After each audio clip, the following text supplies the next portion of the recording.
If you spent a month genuinely with your whole heart surrendering to God on a daily basis, just to know what happens. If nothing happens, fairs, you've learned the answer. But imagine if you're like, hang on, I've felt it, I've experienced it.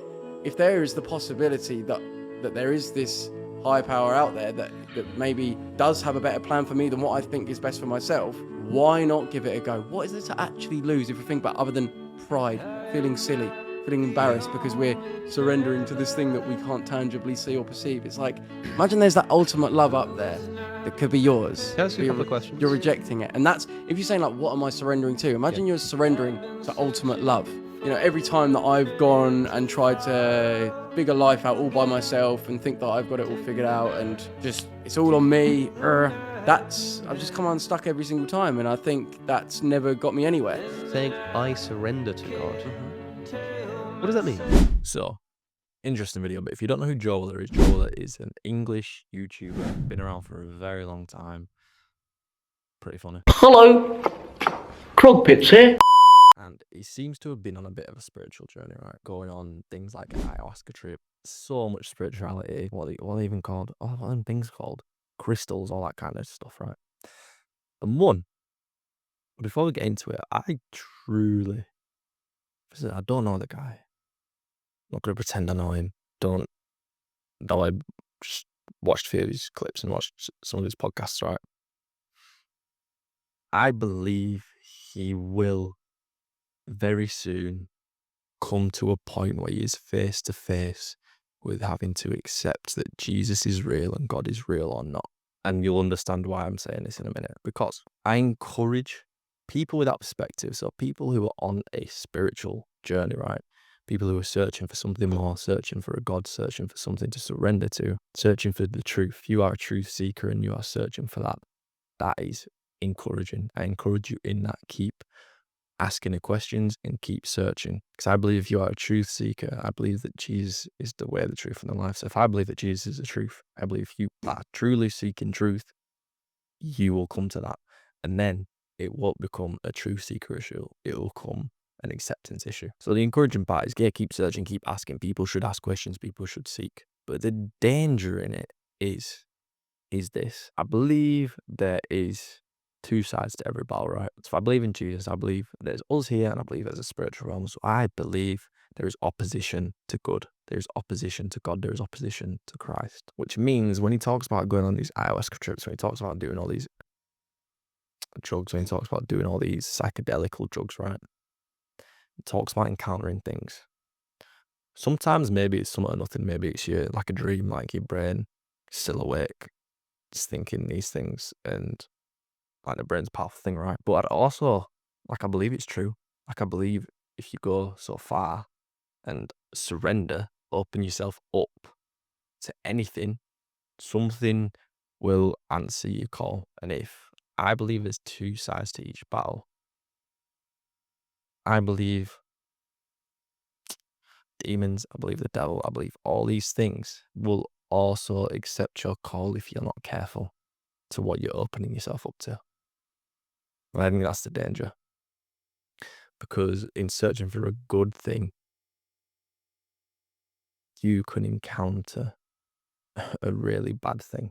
And it's interesting because I think people will try anything but Jesus.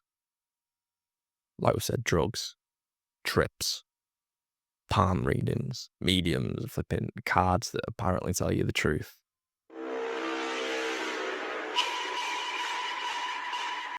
Right? People will try all these things before or without trying Jesus. And if you're willing to go to all those extents to try and find the truth, which I believe through those things, you will not find the truth.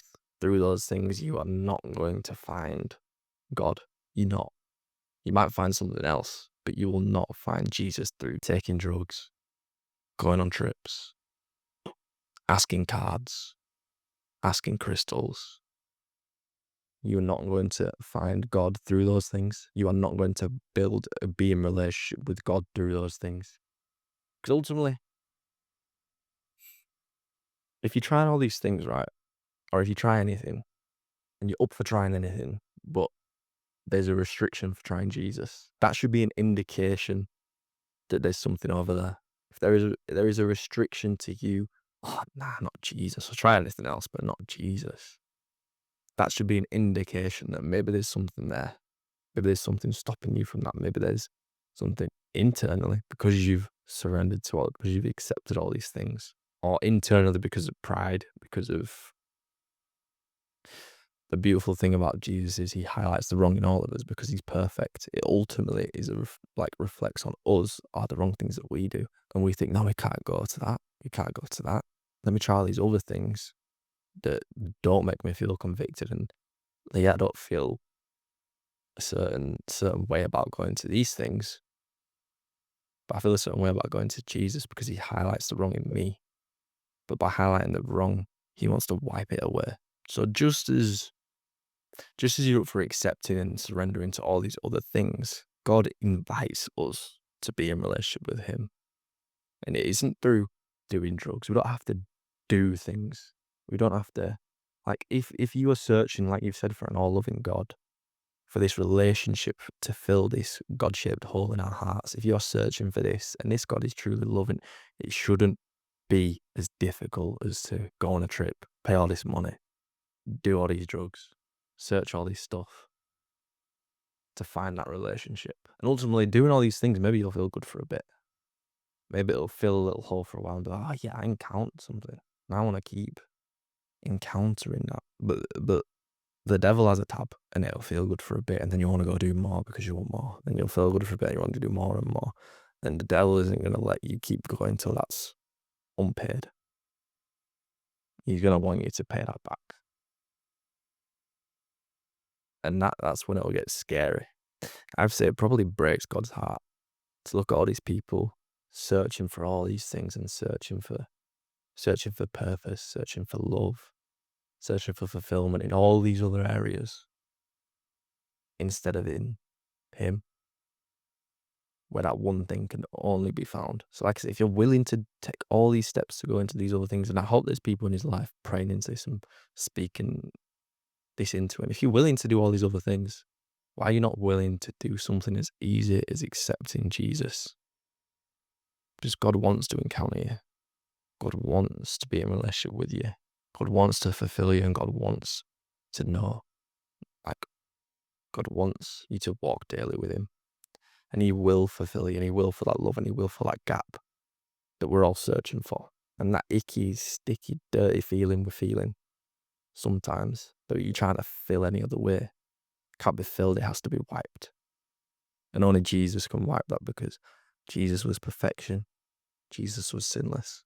And it is sin that separates us from God. So ultimately, if you're searching for all these things and you're saying there's no pride there, that's a beautiful place to be, actually. And so I have to say, as a wrap up, I think one, that's encouraging. If you've got no pride there, you shouldn't have pride against the sin. And I pray that you don't. And I pray for people that are thinking this way and searching. I pray that people who search and knock on a door will be opened, and you'll find God. You'll find Jesus. You'll find that relationship. And that's when the beautiful journey starts. So if that's you, I hope that you drop a like, drop the comments, let me know what your thoughts are. Do all the YouTube things, like, comment, share, subscribe, blah, blah, blah. And I'll catch you on the next one. Peace.